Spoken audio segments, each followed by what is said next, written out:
কেমন আছিস বল। ওসব কথা ছাড়, তুই বিয়েটা কবে করছিস বল। করব। এই মধু, সরি ডিস্টার্ব করলাম।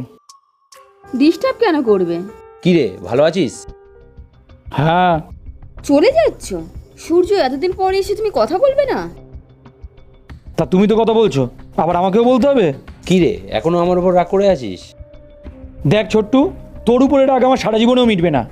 এটা কিন্তু তুমি বড্ড বাড়াবাড়ি করছো শিবু। ও হতে পারে আমার এক্স, কিন্তু আমাদের কমন ফ্রেন্ড। দেখ শিবু, মধুর সাথে আমার রিলেশন ছিল সে অনেক দিনের কথা। যখন থেকে জানলাম তুই ওকে লাইক করিস, আমি তো পুরোপুরি সরে এসেছি বল। আমাদের বন্ধুত্বের কথা ভেবে আমি নিজে দাঁড়িয়ে থেকে তোদের বিয়ে দিয়েছি, তাও তোর আমার ওপর এত রাগ? আরে এইখানেই তো আমার তোর উপরে রাগ। তুই কেন একে বিয়ে করলি না? তাহলে তো আমি বেঁচে যেতাম।